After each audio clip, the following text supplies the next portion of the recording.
अस्सलाम वालेकुम स्टूडेंट। आज की इस वीडियो में हम chapter number 6 work and energy के एमसीक्यूज़ को डिस्कस करेंगे।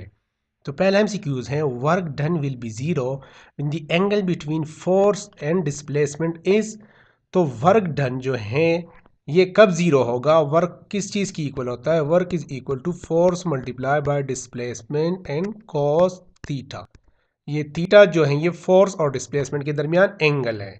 ठीक है, तो कोस अगर आप 90 डिग्री ले ले तो ये किस चीज़ की इक्वल होगा? ज़ीरो। तो अगर ये वैल्यू ज़ीरो होगी तो ये दोनों वैल्यू ऑटोमेटिकली ज़ीरो हो जाएगी। ठीक है, तो कोस 90 डिग्री ज़ीरो होता है, तो इस वजह से अगर इन दोनों के दरमियान जो है एंगल 90 डिग्री हो, मीन्स ये परपेंडिकुलर हो। ठीक है, फोर्स आप अपवर्ड की जानिब लगा रहे हैं और डिस्प्लेसमेंट आप सीधा कवर कर रहे हैं, तो आप इनके दरमियान एंगल क्या होगा? 90 डिग्री। और इस केस में वर्क क्या होगा? ज़ीरो होगा scientifically. MCQ number 2. 30 Newton force is exerted and the trolley moves a distance of 5 meter in the direction of the force. The work done is.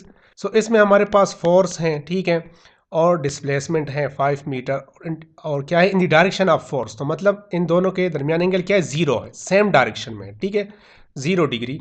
So work done कितना होगा? Work done is equal to force multiply by displacement and cos theta. ठीक है, तो value put करते हैं। Force की value है 30 Newton multiply by displacement कितना है? 5 मीटर। एंड थीटा कितनी है? थीटा है 0 डिग्री। सो ज़ीरो, अगर आप कोस ज़ीरो ले लेते इससे आता है 1। So 30 multiply by 5 is equal to 150 joule. अगर आप इसको 1 से मल्टीप्लाई कर दे तो 150 आता है। तो option number C. MCQs number 3. If the speed of a car decreases by half, the kinetic energy change by factor. तो kinetic energy का इक्वेशन है 1/2 divided by 1/2 into mv square. So velocity अगर half होगी तो kinetic energy कितने factor decrease होगी? तो आइए ये दो कांस्टेंट हैं। ठीक है, तो kinetic energy is directly proportion to v square. ठीक है, अब पहले कंडीशन में मैं क्या करता हूं कि वेलोसिटी मेरे पास है 4 मीटर पर सेकंड। ठीक है, तो 4 मीटर पर सेकंड का आप स्क्वायर ले ले, इससे 16 आता है। ठीक है, तो पहले कंडीशन में वैल्यू कितनी आ गई? 16। अब मैं इसको डिक्रीज करता हूं, ठीक है, हाफ करता हूं। 4 है तो इसको मैं क्या करता हूं? 2 लेता हूं, ये हाफ हो जाएगा। सो 2 का आप स्क्वायर ले ले तो कितना आ जाएगा? 4। तो देख ले कितने टाइम डिक्रीज हो गया? 4 टाइम जो है ये डिक्रीज हो गया। ठीक है, तो आप अगर वेलोसिटी को हाफ करेंगे, ठीक है, तो काइनेटिक एनर्जी पे कितना असर पड़ेगा? 1/4। तो option number D. MCQs number 4. An object of mass 10 kg is lifted vertically through a height of 5 meter. The gravitational potential energy gained by the object is. So gravitational potential energy किस चीज़ की equal होती है? ये equal होती है mass into gravitational acceleration into height. So mass मेरे पास है 10 kg, ग्रेविटेशनल एक्सेलरेशन है 9.8, और हाइट कितनी है? 5 मीटर। ठीक है, तो आप इसको मल्टीप्लाई कर ले तो इससे वैल्यू आती है 490 joule. Option number D. MCQs number 5. If petrol engine does 20 joule of useful work for every 100 joule of energy supplied to it, then its efficiency is. तो एफिशिएंसी किस चीज़ की इक्वल होती है? Useful energy output divided by energy input multiply by 100। तो ये हमारे पास output में कितना एनर्जी है? यूजफुल आउटपुट कितना दे रहा है? 20 joule. So 20 joule divided by 100 joule multiply by 100 to percentage. तो 100 के साथ कैंसिल हो जाएगा। ठीक है, जाउल जाउल के साथ कैंसिल हो जाएगा, और क्या रह जाएगा? 20%।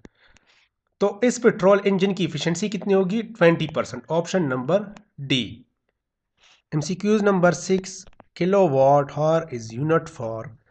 तो ये किलोवाट हावर जो है ये यूनिट किस चीज़ की है? एनर्जी की। किस तरह? पावर हमारे पास इक्वल होता है वर्क डन और एनर्जी डिवाइडेड बाय टाइम। तो आप टाइम को बोथ साइड मल्टीप्लाई कर ले, ठीक है, इधर कैंसिल हो जाएगा और इधर पावर के साइड पे शिफ्ट हो जाएगा। So energy is equal to power multiply by time. ठीक है, तो किलोवाट, हम पावर का जो यूनिट होता है वो वाट में लेते, तो इसके साथ अगर आप प्रीफिक्स लगा दे kilo, so kilowatt multiply by time का यूनिट क्या होता है second, minute, into hour etcetera, तो आवर आ जाएगा। ठीक है, तो ये किस चीज़ की यूनिट बन गई, एनर्जी की यूनिट बन गई। ठीक है, और इसको हम 1 यूनिट भी बोलते हैं। 1 यूनिट किस चीज़ की, इलेक्ट्रिक करंट। जब हम एनर्जी कंज्यूम करते हैं इलेक्ट्रिसिटी की या इलेक्ट्रिकल एनर्जी कंज्यूम करते हैं, तो जब हम पे 1 यूनिट बिल आता है तो हम कितनी एनर्जी कंज्यूम करते हैं, 1 किलो वाट आवर, और ये कितनी होती है 3.6 10 raise to power 6 joule of energy, जो इलेक्ट्रिकल एनर्जी होती है। एमसीक्यूज नंबर 7, 1 हॉर्स पावर, जो पावर की यूनिट है वो कितनी है, 746 watt, option number C. MCQs number 8, हेरा weighing 500 newton takes 90 second to reach the top of a hill 80 meter high. Her average muscle power is, so power is equal to work done divided by time.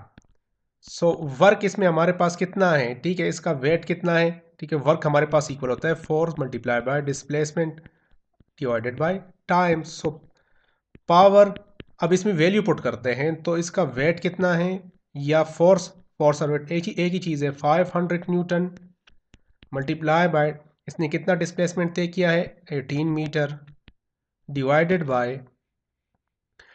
Time कितना इसने consume किया है 90 second. तो इसको अगर आप multiply कर ले, कैलकुलेट कर ले, तो इससे वैल्यू आती है 100 वॉट, ऑप्शन नंबर बी।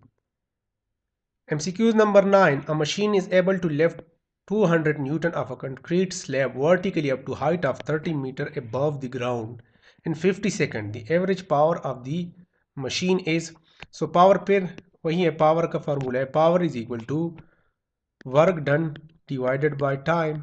सो वर्क हमारे पास किस चीज़ की इक्वल होता है, फोर्स मल्टीप्लाई बाय डिस्प्लेसमेंट, और टाइम अपनी जगह पे आ जाएगा। सो फोर्स की, इसमें फोर्स कितना है हमारे पास, फोर्स है 200 न्यूटन मल्टीप्लाई बाय,